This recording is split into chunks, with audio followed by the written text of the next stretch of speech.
तो राजस्थान में चुनावी रैली को सीएम योगी संबोधित कर रहे हैं, सुनिएगा। कार्यकर्ता भाइयों और बहनों, आज मुझे ऋषि मुनियों की इस पावन धरा पर देश की आजादी के लिए, देश और धर्म की रक्षा के लिए बलवेदी पर अपना बलिदान देने वाले उन भारत माता के महान सपूतों की इस पावन धरा पर आकर के और आप सबसे संवाद बनाने का अवसर प्राप्त हुआ है। इस धरा को नमन करते हुए मैं आप सबका हृदय से अभिनंदन करता हूं।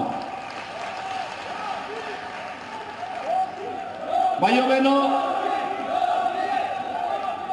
जब हम राजस्थान की बात करते हैं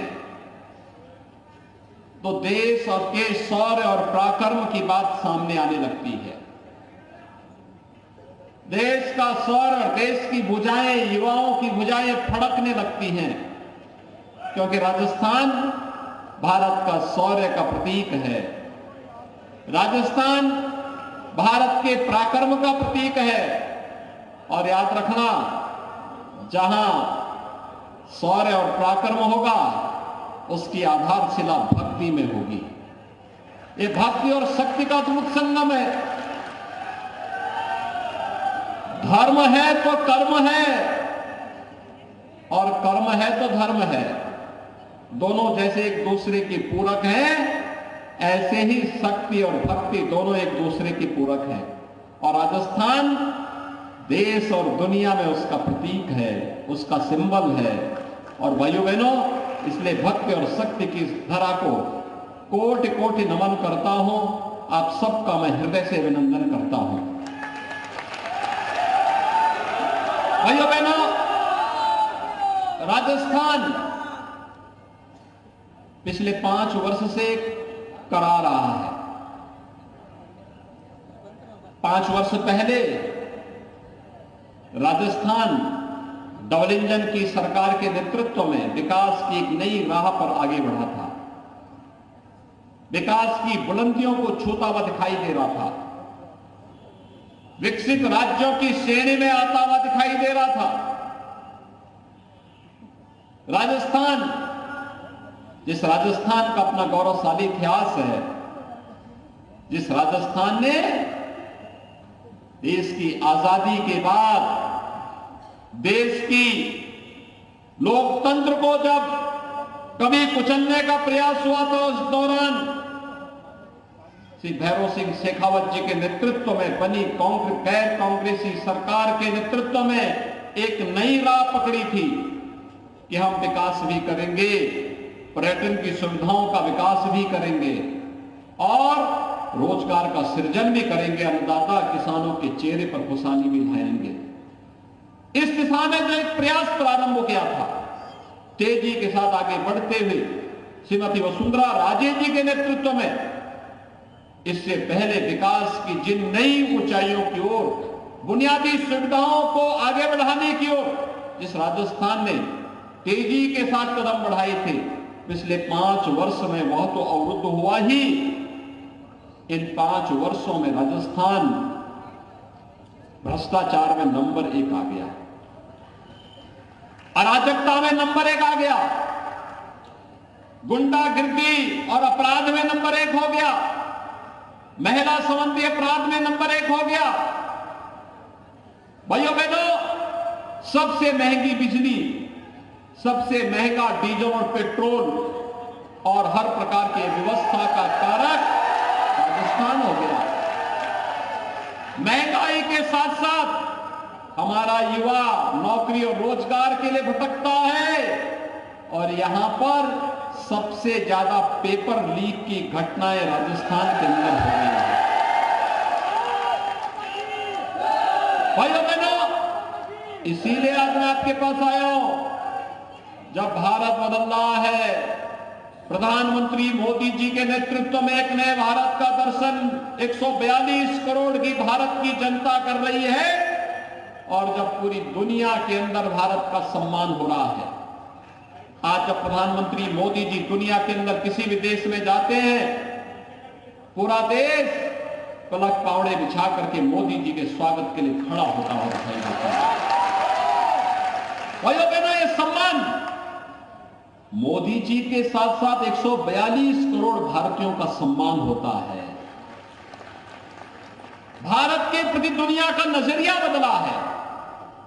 लोग आज भारत को अच्छी निगाहों से देखते हैं। और भाइयों बहनों, जब विकास की नई ऊंचाइयों को छूता हुआ हमारा देश आज जब दुनिया की धारणा को बदल रहा है, बदलने में सफल हुआ है, हमारी सीमाएं सुरक्षित हुई हैं। याद करिए, 9 वर्ष पहले दुश्मन देश घुसपैठ करते थे, आतंकवादियों की घुसपैठ होती थी, आतंकवाद की बड़ी बड़ी घटनाएं घटित होती थी।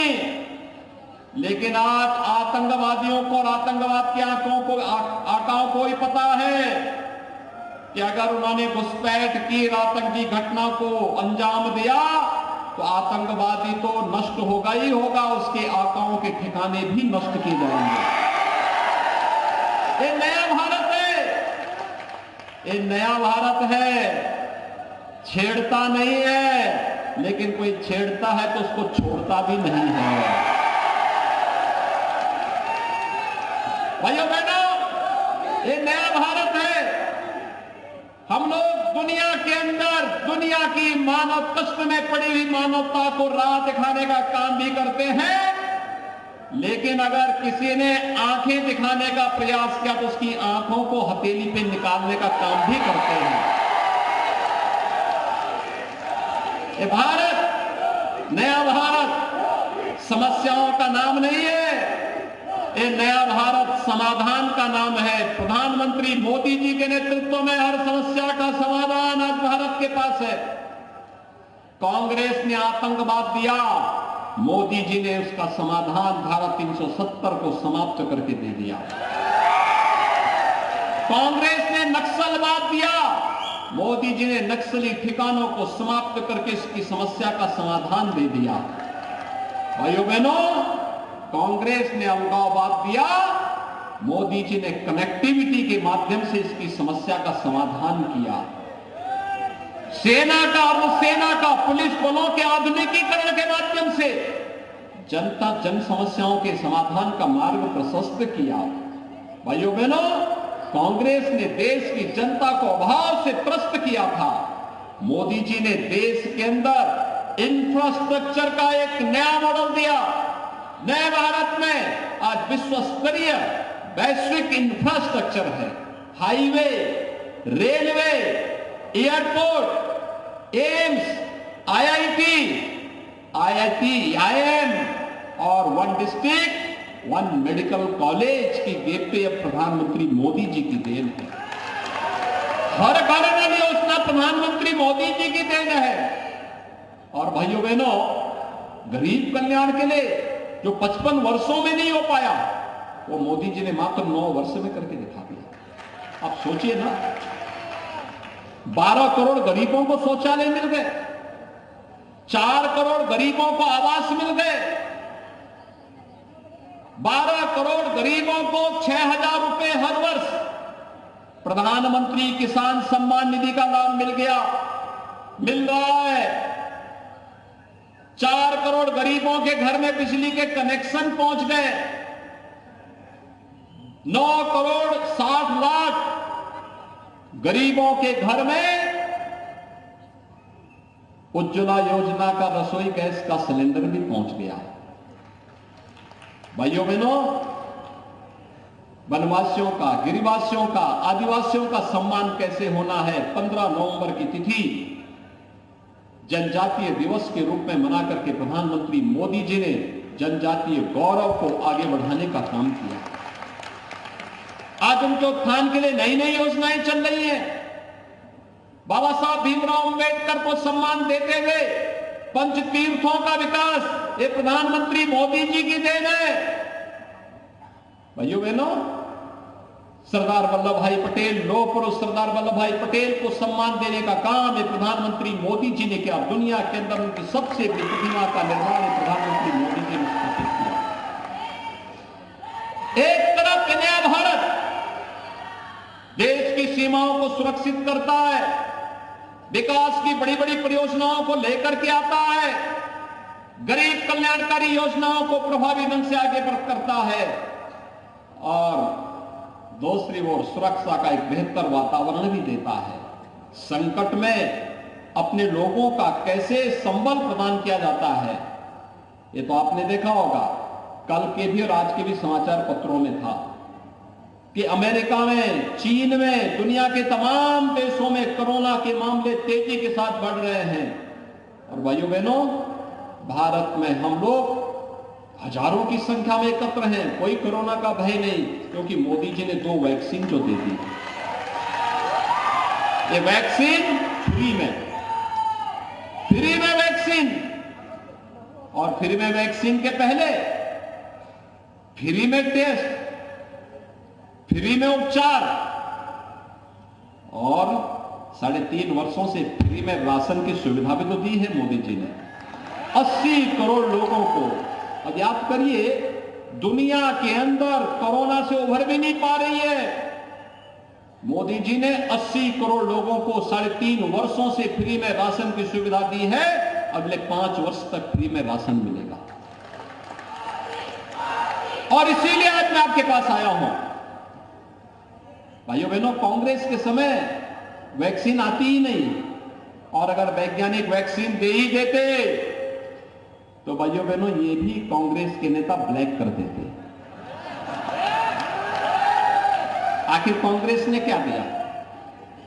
कांग्रेस के समय दंगे हुए होंगे, रामनवमी में दंगा, परशुराम जयंती में दंगा, होली में दंगा, ये सब कर्फ्यू दंगा, ये कांग्रेस की पहचान है। कांग्रेस ने 5 वर्ष के शासनकाल में क्या दिया?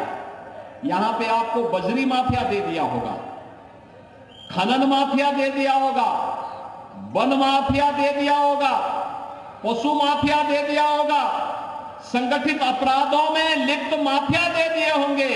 और भाइयों बहनों, इन्हीं माफिया का उपचार करने के लिए हम उत्तर प्रदेश में बुलडोजर लेके आए हैं। एक डबल इंजन की सरकार इस माफिया का उपचार अच्छी तरह करना जानती है और इसलिए भाइयों बहनों, एक तरफ जनता को सुरक्षा की गारंटी और दूसरी तरफ आपकी आस्था का सम्मान। आस्था का सम्मान कैसे किया जाता है? कांग्रेस ने अपने सरकार के समय कहा था राम और कृष्ण हुए ही नहीं।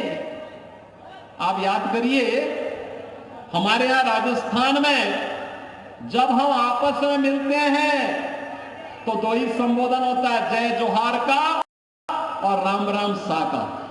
यही होता है ना, यही होता है ना, जय जोहार या राम राम सा, यही तो होता है। और कांग्रेस कहती है, एक तो सनातन को गाली देती है और दूसरी तरफ कहती है राम और कृष्ण तो हुए ही नहीं, यानी हमारे सनातन को भी गाली दे रहे हैं। हमको, हमें गाली दे रहे हैं, हमारे अस्तित्व पर प्रश्न खड़ा कर रहे हैं। भाइयों बहनों, जो हमारे अस्तित्व पर प्रश्न खड़ा कर रहा हो, क्या हमें उसे समर्थन करना चाहिए? क्या हमें माफियाओं को समर्थन करना चाहिए? क्या जो हमारे प्रभु को गाली देते हो, क्या हमें उन्हें समर्थन करना चाहिए? क्या? और देखिए, मोदी तो नाम है समाधान का। मोदी जी ने जो बोला सो करके दिखा दिया। 500 वर्षों की समस्या थी अयोध्या में, आज अयोध्या में मंदिर बन रहा है ना, अयोध्या में आज मंदिर बन रहा है ना, कोई संदेह है? अच्छा, डोगरपुर से कितने लोग वहां जाना चाहते हैं? अयोध्या पूरा डोगरपुर ही जाना चाहता है। आप सबका अभिनंदन है। अयोध्या में 22 जनवरी को प्रधानमंत्री मोदी जी के कर कमलों से अयोध्या में भगवान राम के भव्य मंदिर में रामलला विराजमान होंगे 500 वर्षों के बाद। याद करिए, हमारे पूर्वजों का कई पीढ़ियां चली गई राम मंदिर के लिए लड़ते लड़ते, लाखों लोग शहीद हो गए। आज राम मंदिर का निर्माण हो करके अब भगवान राम विराजमान भी होंगे 22 जनवरी को।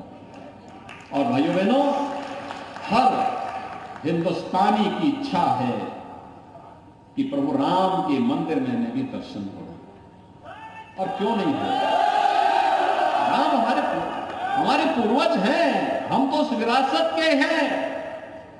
जैसे हम लोग आते हैं यहां, डोगरपुर हो, उदयपुर हो, चित्तौड़गढ़ हो, हर व्यक्ति मानता है कि हमारे तीर्थ हैं, आधुनिक तीर्थ हैं, क्योंकि देश के लिए त्याग और बलिदान के लिए एक अमिट छाप इस धरती ने छोड़ी है। और भाइयों बहनों, ऐसे ही देश के अंदर धर्म और न्याय की स्थापना के लिए, सत्य की स्थापना के लिए, राम राज्य की अवधारणा को देने के लिए प्रभु राम के प्रति हम सबका एक स्वाभाविक सम्मान और श्रद्धा का भाव है। और उसी श्रद्धा को व्यक्त करने का एक अवसर हर भारतवासी को प्राप्त होगा। और इस अवसर पर इसीलिए मैं आप सबका कहने के लिए आया हूं, भाइयों बहनों, उत्तर प्रदेश में डबल इंजन की सरकार नहीं होती तो ये काम नहीं होता। डबल इंजन की भाजपा की सरकार थी और मोदी जी का नेतृत्व है, तो अयोध्या में राम मंदिर का निर्माण हो रहा है, भव्य मंदिर का निर्माण हो रहा है। अयोध्या का दीपोत्सव भी आपने देखा होगा, लाखों दीप जल रहे थे अयोध्या में, हर वर्ष जलते हैं जब से भाजपा की सरकार उत्तर प्रदेश में आई है। सबको सुरक्षा, कोई दंगा नहीं, वहां कहीं कोई समस्या नहीं, कोई किसी प्रकार का दंगा नहीं। भाइयों बहनों, इसीलिए हम लोग आज आपके पास आए हैं कहने के लिए, राजस्थान को इस अराजकता, अव्यवस्था, भ्रष्टाचार, गुंडागिरी, माफियागिरी से मुक्त करने के लिए डबल इंजन की सरकार राजस्थान में भी चाहिए। डबल इंजन की सरकार के लिए श्री बंसीलाल कटारा को यहां से विधायक बनाना चाहिए। सहमत हैं? सभी लोग सहमत हैं? सभी लोग दोनों हाथ उठा करके एक बार अपनी सहमति का मोहर लगा करके मेरे सामने बताइए थोड़ा। दोनों हाथ उठा करके बोलेंगे भारत माता की। भाइयों बहनों, और मेरी अपील होगी आपसे, श्री बंसीलाल कटारा को कमल चुनाव चिन्ह पर आप जयपुर भेजिए। और भाइयों बहनों, बदले में बंसीलाल कटारा से मैं कहूंगा कि 22 जनवरी के बाद कोई एक शुभ मुहूर्त देख करके राम भक्तों को लेकर के अयोध्या आए। सहमत हैं? सब लोग सहमत हैं ना? तो भाइयों बहनों, आप सब डबल इंजन की सरकार बनाने के इस अभियान के साथ जुड़े। और भाइयों बहनों, बंसीलाल कटारा अपने कर्तव्यों का निर्वहन करने के लिए आगे डटेगा। इस विश्वास के साथ 25 नवंबर को कमल चुनाव चिन्ह पर भारतीय जनता पार्टी के प्रत्याशियों को भारी बहुमत से विजयी बनाने की अपील आप सबसे करते हुए अपनी वाणी को देता हूं विराम। जय जय श्री राम।